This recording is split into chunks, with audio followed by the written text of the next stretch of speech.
Samuel. After the death of Saul, when David had returned from striking down the Amalekites, David remained 2 days in Ziklag. And on the 3rd day, behold, a man came from Saul's camp with his clothes torn and dirt on his head.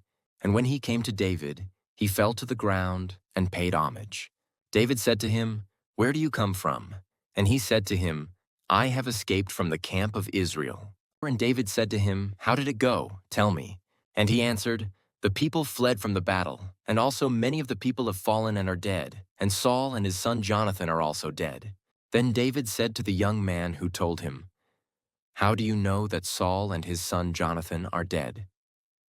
And the young man who told him said, "By chance.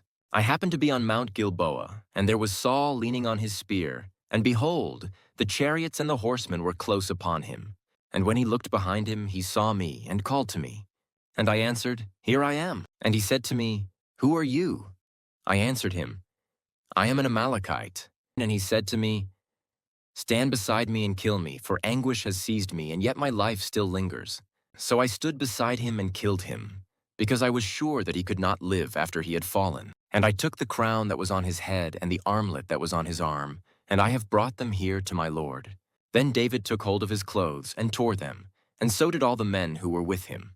And they mourned and wept and fasted until evening for Saul and for Jonathan, his son, and for the people of the Lord and for the house of Israel, because they had fallen by the sword. And David said to the young man who told him, "Where do you come from?" And he answered, "I am the son of a sojourner, an Amalekite." David said to him, "How is it you were not afraid to put out your hand to destroy the Lord's anointed?" Then David called one of the young men and said, "Go, execute him." And he struck him down so that he died. And David said to him, "Your blood be on your head, for your own mouth has testified against you, saying, 'I have killed the Lord's anointed.'" And David lamented with this lamentation over Saul and Jonathan, his son, and he said it should be taught to the people of Judah. Behold, it is written in the book of Jashar. He said, "Your glory, O Israel, is slain on your high places. How the mighty have fallen! Tell it not in Gath, publish it not in the streets of Ashkelon, lest the daughters of the Philistines rejoice, lest the daughters of the uncircumcised exult. You mountains of Gilboa, let there be no dew or rain upon you, nor fields of offerings.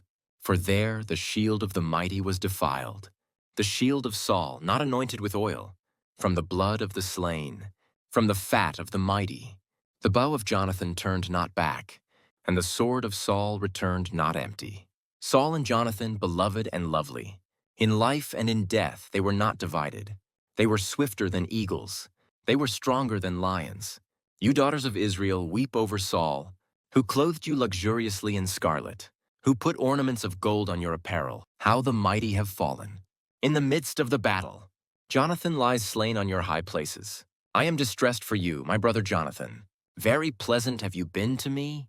Your love to me was extraordinary, surpassing the love of women. How the mighty have fallen, and the weapons of war perished. 2 Samuel 2. After this David inquired of the Lord, "Shall I go up into any of the cities of Judah?" And the Lord said to him, "Go up." David said, "To which shall I go up?" And he said, "To Hebron."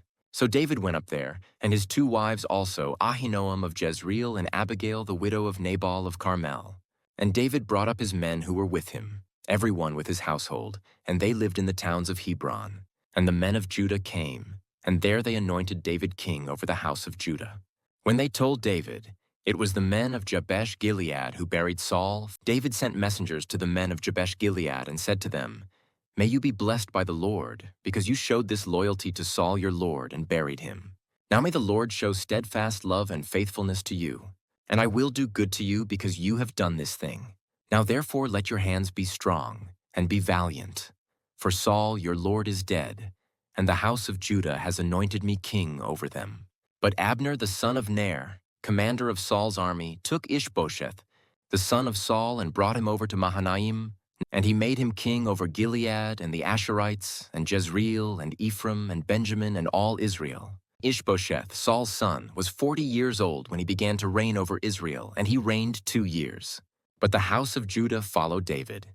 And the time that David was king in Hebron over the house of Judah was 7 years and 6 months.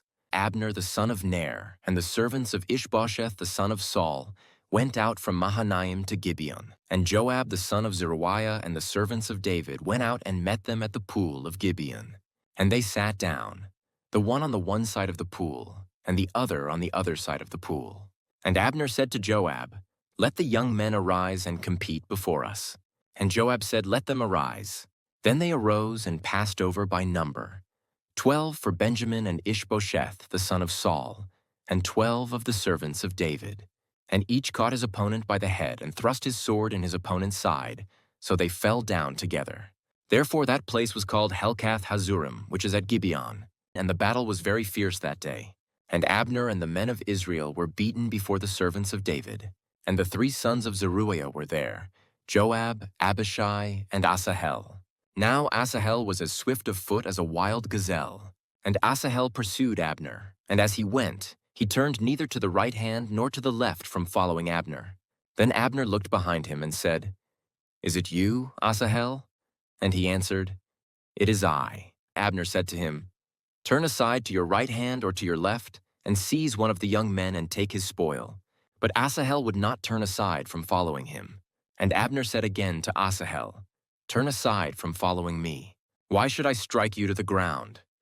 How then could I lift up my face to your brother Joab?" But he refused to turn aside. Therefore Abner struck him in the stomach with the butt of his spear, so that the spear came out at his back. And he fell there and died where he was. And all who came to the place where Asahel had fallen and died stood still. But Joab and Abishai pursued Abner. And as the sun was going down, they came to the hill of Ammah, which lies before Giah on the way to the wilderness of Gibeon. And the people of Benjamin gathered themselves together behind Abner and became one group and took their stand on the top of a hill.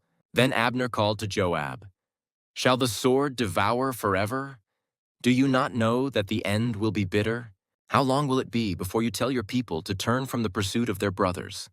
And Joab said, "As God lives, if you had not spoken, surely the men would not have given up the pursuit of their brothers until the morning." So Joab blew the trumpet, and all the men stopped and pursued Israel no more, nor did they fight any more. And Abner and his men went all that night through the Arabah. They crossed the Jordan, and marching the whole morning they came to Mahanaim. Joab returned from the pursuit of Abner. And when he had gathered all the people together, there were missing from David's servants 19 men besides Asahel. But the servants of David had struck down of Benjamin 360 of Abner's men. And they took up Asahel and buried him in the tomb of his father, which was at Bethlehem. And Joab and his men marched all night, and the day broke upon them at Hebron. 2 Samuel 3. There was a long war between the house of Saul and the house of David. And David grew stronger and stronger, while the house of Saul became weaker and weaker. And sons were born to David at Hebron. His firstborn was Amnon of Ahinoam of Jezreel, and his second Chileab of Abigail, the widow of Nabal of Carmel, and the third, Absalom the son of Maacah, the daughter of Talmai king of Geshur, and the fourth, Adonijah the son of Haggith, and the fifth, Shephatiah, the son of Abital, and the sixth, Ithream of Eglah, David's wife. These were born to David in Hebron. While there was war between the house of Saul and the house of David, Abner was making himself strong in the house of Saul. Now Saul had a concubine whose name was Rizpah, the daughter of Aiah. And Ishbosheth said to Abner, "Why have you gone in to my father's concubine?" Then Abner was very angry over the words of Ishbosheth and said, "Am I a dog's head of Judah? To this day I keep showing steadfast love to the house of Saul your father, to his brothers and to his friends, and have not given you into the hand of David. And yet you charge me today with a fault concerning a woman. God do so to Abner, and more also, if I do not accomplish for David what the Lord has sworn to him, to transfer the kingdom from the house of Saul and set up the throne of David over Israel and over Judah, from Dan to Beersheba."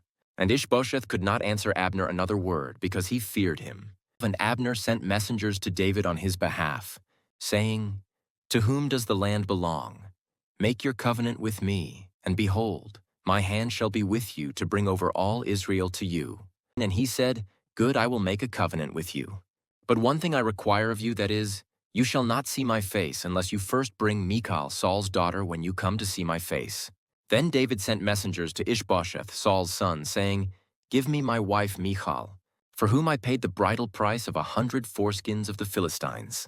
And Ishbosheth sent and took her from her husband Paltiel, the son of Laish.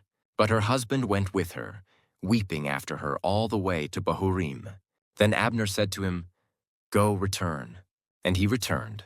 And Abner conferred with the elders of Israel, saying, "For some time past you have been seeking David as king over you. Now then bring it about, for the Lord has promised David, saying, 'By the hand of my servant David I will save my people Israel from the hand of the Philistines and from the hand of all their enemies.'" Abner also spoke to Benjamin. And then Abner went to tell David at Hebron all that Israel and the whole house of Benjamin thought good to do. When Abner came with 20 men to David at Hebron, David made a feast for Abner and the men who were with him.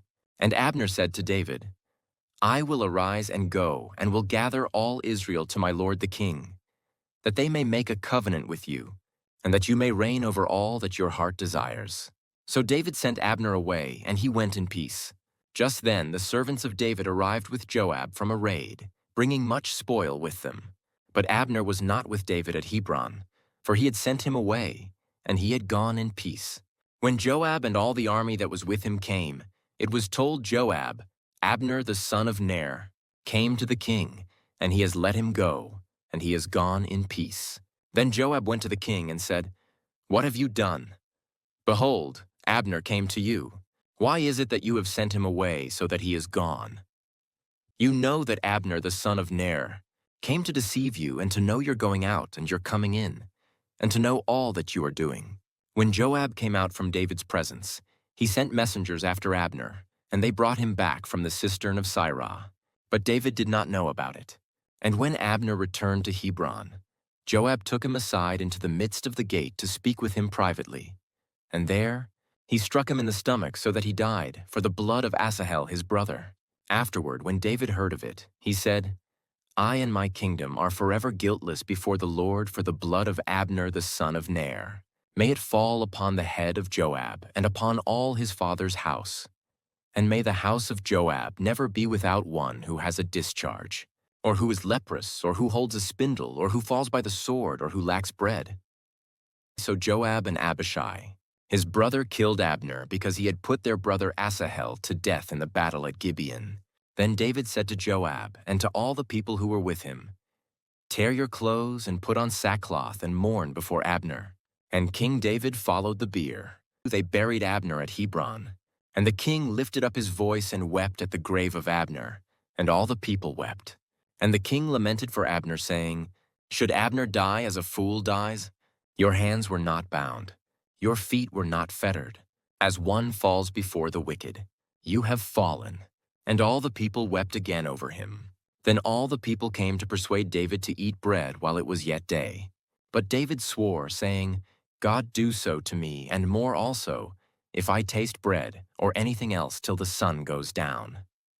And all the people took notice of it, and it pleased them, as everything that the king did pleased all the people. So all the people and all Israel understood that day that it had not been the king's will to put to death Abner the son of Ner.